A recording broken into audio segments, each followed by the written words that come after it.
Hotel में ना एक बाबा जी बर्तन मांजते थे, बूढ़े आदमी थे, 70 साल के करीब उम्र थी। उनका एक बेटा था, एक बहू थी, एक पोता था, लेकिन वो बेचारे बेटा बीमार रहता था तो लिहाजा वो खुद मजदूरी करते थे। कहते हैं एक दिन वो बाबा जी मेरे पास आए, कहने लगे मेम साहबा 2-4 दिन की छुट्टी चाहिए। तो मैंने कहा खैरियत है? कहने लगे मैडम मेरा बेटा फौत हो गया। बेटा, आपको पता है बाप का जनाजा पढ़ना आसान है, बेटे का जनाजा उठाना बड़ा मुश्किल काम।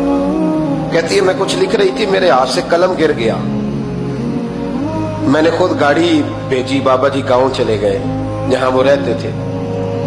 कहती 2-3 दिन के बाद मैं और मेरा शौहर गए तो रास्ते में हम बातें कर रहे थे कि क्या ताज़ियत करेंगे। एक ही बेटा था, कोई रिश्तेदार भी नहीं, तो उसकी तो कायनात उजड़ गई, किन लफ्जों से उसे ताज़ियत क्या कहेंगे। कहते जब हम गए तो वो टूटी हुई चटाई पे बैठा था, कुछ लोग करीब थे, हमने जाके कहा बाबा आप मुसलमान हैं, हम आपको क्या नसीहत करें, एक ही बेटा था कि किस तरह करके हम आपको तसल्ली दें। तो कहते उसने आंखें खोली, बूढ़ी आंखों में ईमान की रोशनी। कहने लगा बीबी क्या ताज़ियत की बात करती हो, मैंने को पैसे जमा करा के बेटा लिया था, खुदा ने फजल से दिया था, अदल से ले गया है, मैं अपने रब के फैसलों में बड़ा राजी हूं। अल्लाहु अकबर। वो खातून कहती है कि वो बाबा जी से मैंने कहा कि चलो आप 1 महीने की छुट्टी कर ले। तो कहने लगा नहीं मैडम मैं मुसलमान हूँ, मुफ्त की रोटी नहीं खाता, मजदूरी करके खाता हूँ, मैं इंशाल्लाह 2-3 दिन के बाद काम पे आ जाऊंगा। कहते हैं वो चंद दिनों के बाद आ गया, अल्लाह की कुदरत के अभी 2-3 माह गुजरे थे, फिर आया, मैडम छुट्टी चाहिए कुछ दिनों की। मैंने कहा खैरियत है? कहने लगे वो मेरी बहू भी हार्ट अटैक से फौत हो गई। कहते अब मैं भी तड़प गई हूं और ईसाई हो कि मेरी आंखों में आंसू आ गए। मैंने कहा घर का दरवाजा बंद हो गया, अब ये बेचारा क्या करेगा। वो अपने शौहर के गम में हार्ट अटैक से फौत हो गई। कहते हम फिर 2-3 दिन के बाद ताज़ियत के लिए गए, फिर टूटी हुई चटाई, बूढ़ा ना अपनी उंगलियों से जमीन पर कुछ बना रहा।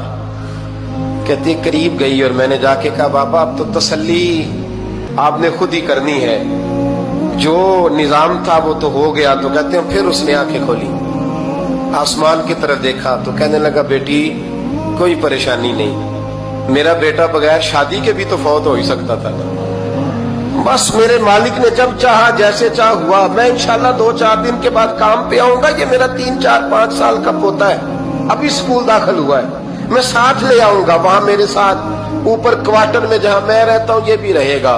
कभी कभी मैं देखती छत पे खड़े होके कि दादा घोड़ा बना हुआ है और पोता सवारी कर रहा है, वो सवेरे उठता उसको स्कूल छोड़ के आता, शाम को लेके आता, प्यार करता, मोहब्बत करता।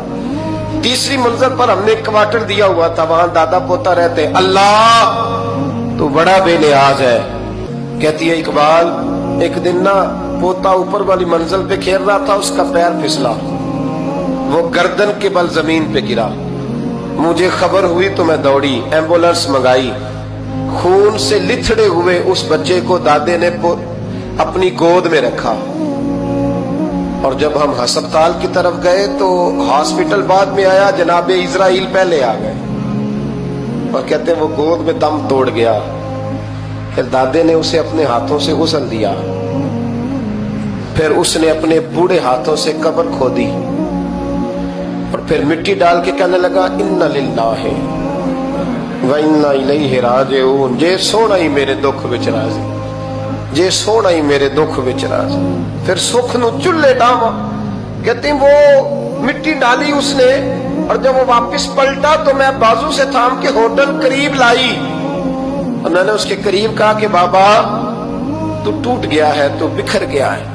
तो कहते हैं यूं उसने हाथ रखे और यूं आंसू छटक दिए।